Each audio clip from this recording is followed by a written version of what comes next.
Okay, I had a bunch of kids tell me that they struggled with this worksheet. So what I'm going to do is I'm going to go through it. I'm going to work it out. We've already done it, so it's not like I'm giving anything away.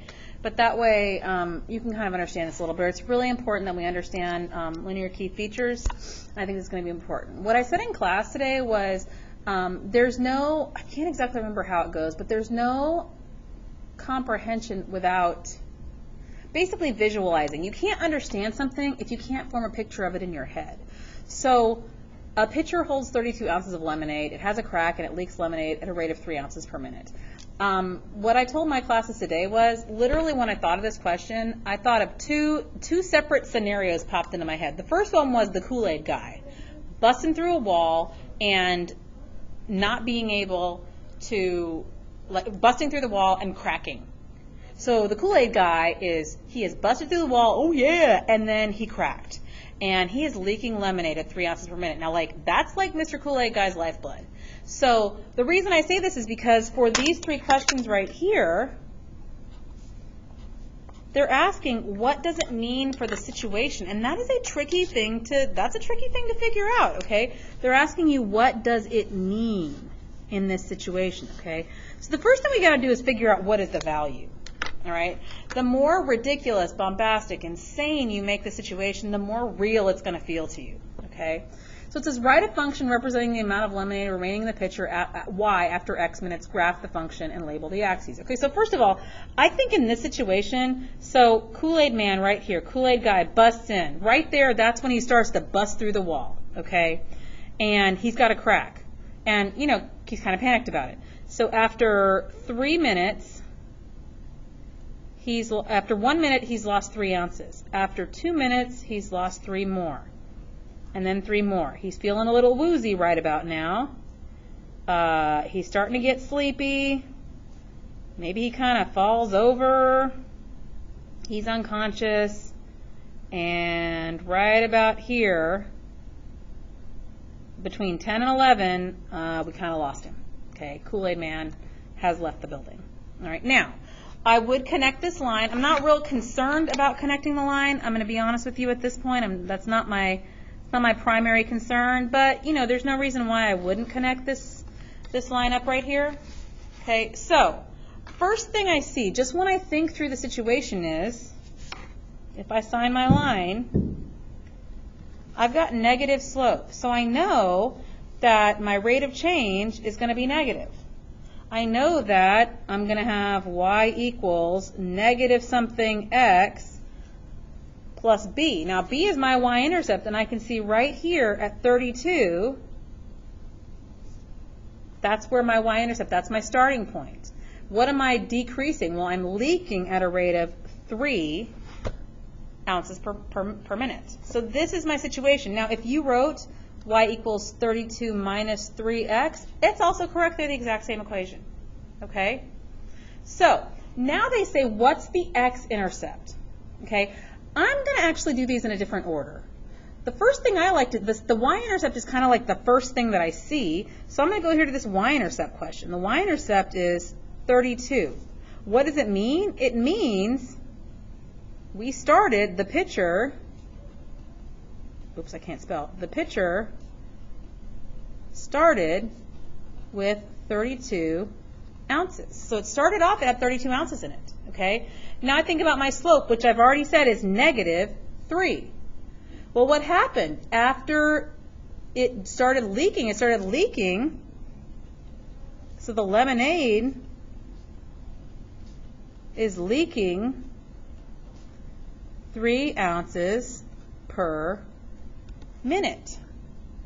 Okay? And when I finally got down here,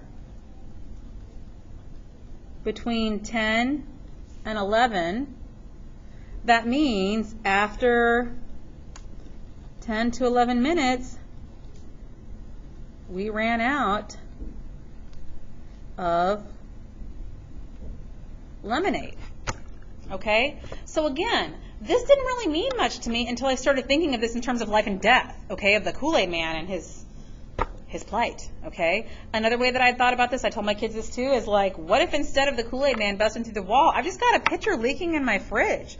Like, who sat and watched this thing leak for 10 to 11 minutes? I've got 10 to 11 minutes to get this pitcher situation handled, or else it's going to get real and I'm going to have lemonade all over my fridge, okay? So again, the more real you make it to you, I mean, yeah, a pitcher holds 32 ounces of lemonade. That's a real world situation, but you got to make it real to you. And once you make it real to you, you're going to start to really be able to make more sense of the situation. Okay? All right, so next problem, let's talk about this one here. Number 5, it says the line has a slope of negative 2/3 and it passes through the point 3, 4. Well, I know I have a point at 3, 4 right here, okay? I know my slope is negative 2/3. Now, you notice I put the negative up there. It's got to go somewhere, so that makes the most sense to me, negative 2/3. That means I'm going to rise negative 2 and I'm going to run 3. So that means I'm going to go down 2 and right 3. Down 2, right 3. Now, I've got the pattern going this way, but I could also go, instead of down 2, I could go up 3, up to left 3. Up to left 3. Where did the 3 go? Up to left 3 to continue that pattern. Okay? Once I have that pattern, I can connect my points up. There we go. And now I can start to see the values that I'm looking for, okay? Well, first I see here's my y-intercept at 6. Here's my x-intercept at 9. So my x-intercept is at 9, 0. My y-intercept is at 0, 6. My slope is negative, and I see I'm going downhill, so I've done that right. My 0 is at 9. Well, I'm going to say 9, 0. I'm not going to lie to you. And my equation, since I know the slope, y equals negative 2/3 x. And now that I know my y-intercept is positive 6, I can write myself an equation. Okay? Let's look at number 6. Number 6 says this line passes through negative 6, 2 and 6, 6. So I'm going to plot those 2 points. Negative 6, 2 and 6, 6, 6. There we go. Now, I can right away put a line through these 2 points just to see, you know, maybe something jumps out at me, okay? I probably should put arrows on that one too, okay?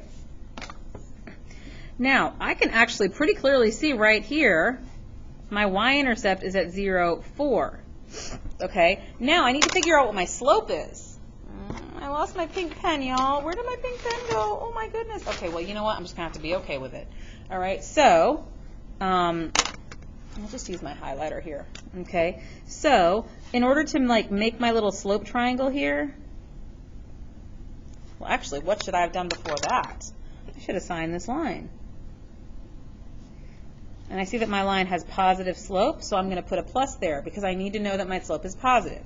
Well, now that I've got this triangle, I can see that I went 1, 2, 3, 4 spaces, and this is 1, 2, 3, 4, 5, 6, 7, 8, 9, 10, 11, 12 spaces. So I rose 4 over 12 run. Well, 4 twelfths reduces to 1/3, so my slope is positive 1/3. Now the x-intercept's a little tricky, but I can use my slope to kind of work my way back to it. So like, again, see my slope is positive 1/3, 1, 3, up 1 over 3, and I can see that I'm continuing the points. But if I went backwards and I went down 1, left 3, down 1, left 1, 2, 3, that puts me at negative 12, 0. Okay? So again, I can kind of use the slope. Once I get my simplified slope, I can use it to work backwards. Now that doesn't always get me my y-intercept like it didn't, my x-intercept like it didn't here, but sometimes it does, so it's worth a try. My equation then is y equals m, which is 1/3 x, plus b, which is 4. All right, let's try this guy right here. It says the line has an x-intercept at 4, so I'm going to put a dot at 4. Then it has a y-intercept at negative 6. All right, so I've got those 2 points. I'm going to connect them up and see what that gives me. All right, so when I sign my line, I see that I've got positive slope. All right, zoom in a little bit. Okay, and now I'm going to do my rise and run. Okay, so I'm rising here, running there. So I rose 1, 2, 3, 4, 5, 6 spaces. I ran 1, 2, 3, 4 spaces. 6 over 4 reduces to 3 over 2. So my slope is 3 over 2. Well, my y-intercept is negative 6. So right now I can write my equation y equals 3/2 x minus 6. My 0, they already told me my x-intercept is 4, so my 0 is 4, 0. Okay? So let's try this last one here. This one is very similar to this one. This one has an x-intercept at 6 and a y-intercept at negative 8. All right? Again, when I connect these points up, okay, when I connect these points up and sign my line, I see that I've got positive slope, which is really good to know. All right, and now again, I'm going to figure out what my slope is. I rise and run. I count my spaces. 1, 2, 3, 4, 5, 6, 7, 8.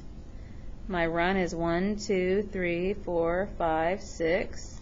So I go 8 over 6, which reduces to 4 over 3. 4/3 is my slope. Well, my 0 is the same thing as my x-intercept, which is 6, 0. And my equation is y equals 4/3 x. My y-intercept is minus 8. Okay? So that's how we do these 4 problems. Let's take a look at the next one. Okay? Now this guy right here. So we had a lot of confusion about this one because a lot of people were like, well, 8 is positive. That means my slope has to be positive. And so they eliminated B and C. The thing is, this is not slope-intercept form. It's not slope-intercept form until it looks like, so for it to be slope-intercept form, it has to be y equals mx plus b, which means I need to have y by itself. This has negative 4y, so my y is not isolated. So in order for me to be able to do anything with this form, I have to divide everything by negative 4. When I do that, I get y equals, 8 divided by negative 4 is negative 2x. Negative 12 divided by negative 4 is positive 3. Now I have a slope-intercept form equation. My slope is negative 2. My y-intercept is positive 3. So I'm going to start with my y-intercept because it's the easiest one to find. My y-intercept should be right there at positive 3. Well, on these two, it's not, so I'm going to eliminate them. Okay? My slope, my line should be negative. It should have negative slope. Well, this one is negative. This one is positive. So this one's out. The only one left. I didn't even have to do down one, right one, because even just looking at the sign of the slope and the y-intercept, I was able to eliminate. Okay, so remember, if it's not in slope-intercept form, I can't treat it like slope-intercept. I can't find the slope or the y-intercept. Okay? Let's try this one. This one says, what is the 0 of f? So it says it passes to the point negative 1, negative 8. So I'm going to go ahead and plot that point. And it has a slope of 4. Okay, so when my slope is 4, I need rise over run. Well, in order to make this a fraction that I can rise and run with, I need to put it over 1. So what I'm going to do is I'm going to build this line by rising and running. So I'm going to rise 1, 2, 3, 4. Whoopsie, and run 1. Sorry about that. Run 1. I'm going to rise 1, 2, 3, 4, and run 1. Rise 1, 2, 3, 4, and run 1. But really, I can stop because what I'm looking for is my 0, which is my x-intercept, which is right there at 1, 0. Okay? So again, a lot of this is taking the point they give me and the slope they give me and using it to build out my line. Okay? Okay, let's look at this one. This one looks 55 kinds of crazy, but it's really not that bad. Okay, so it says the graph the function that passes through the points negative 2, negative 4. So negative 2, negative 4, and 1, 11. What? 11? Holy smokes. We got 11 up there. Okay, so I don't even know if I did this. Okay, so I'm just going to draw a line between these. I don't know if it's even going to help me. Now, notice this one went off the line. So I feel like I need to actually make a table and find my slope that way. Okay, so -2, -4. Now, by the way, if you like the slope formula, do that. I happen to prefer delta y over delta x, but you use whichever one you want. So 4 plus 15 is 11. -2 plus, I'm sorry, -4 plus 15 is 11. -2 plus 3 is 1. So 15 over 3 reduces to 5. So my slope is 5. Okay. Well, if I use that pattern, 1, 2, 3, 4, 5 over 1, 1, 2, 3, 4, 5 over 1, that means my y-intercept is 6. Okay, well, let's see. This one says the slope is 5, so I'm like in B. This one says the slope is -5, so that's not right. The y-intercept is 6. Well, this one says the y-intercept is 2, so that's not right. For this one, though, the y-intercept is 6. That's good. Okay.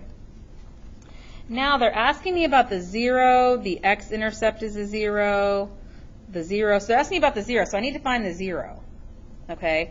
So when I look for my 0, remember 0 is the x-intercept. So it looks like that's happening here between -1 to -2. Okay, well, it's not 6, it's not 5, it's E. It's between -1 and 2. The only thing I haven't figured out here is this one. So I'm not going to lie to you. I'm just going to make an equation, and I'm going to see what it is. I have y equals 5x plus 6. Now, I could do this by hand, or if I could find my calculator. Can I find my calculator? Found it. Or I could put it in my calculator and see. So y equals 5x plus 6. I'm going to look at the table, and I'm looking for 4. Yep, 426. That's a coordinate, so A is also correct. So my answers were A, B, E, F for this one. Okay? Number 12. So number 12, all of this is about number 12. Okay, so number 12 was like the skydiver. So again, a skydiver parachutes to the ground from an airplane. Like, that's super boring. Okay, so I'm thinking about these videos I keep seeing on Facebook where like somebody like takes their dog with them to jump out the airplane. And we talked about this in class.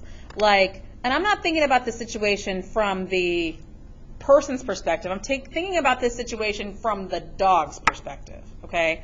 Because again, remember, like I said, the more ridiculous, like bombastic, crazy, wild you make it, the more meaningful it's going to be to you, okay? So I'm going to think about what this situation means. So I'm seeing 3,000, right? Okay, 3,000 height, it looks like that's when the guy jumps out the plane. Okay, so the y-intercept right here is 3,000. What does that mean? Well, what it means is this dog's nightmare began at 3,000 feet. But we're going to say the skydiver jumped out of the plane at 3,000 feet. But really, this poor dog's nightmare began at 3,000 feet because, like, you know, the dog's just like minding his own business. You know, his owner's like hugging on him, holding him. He's so excited. Oh my gosh, I'm a dog. It's always a Labrador Retriever. It's always a Golden Lab. It's always wearing goggles. It's always in some kind of weird duffel bag looking thing. This poor dog just does not even know what's about to happen to it. Okay, I really feel for this dog. So this dog's nightmare began at 3,000 feet. So the x-intercept, right? So here's my x-intercept. I'm going to highlight my x-axis. I probably should have highlighted my y-axis to do my y-intercept, but it just jumps out at me here. Well, fine. Here's my y-intercept. There we go. Okay. Now, here's my x-intercept. My x-intercept is at 300 seconds. So it's 300, and it's seconds. Okay, this was feet. So this means at 300 seconds, my height is 0. So this means at 300 seconds, the skydiver lands. Or at 300 seconds, this poor dog's nightmare is over. Okay?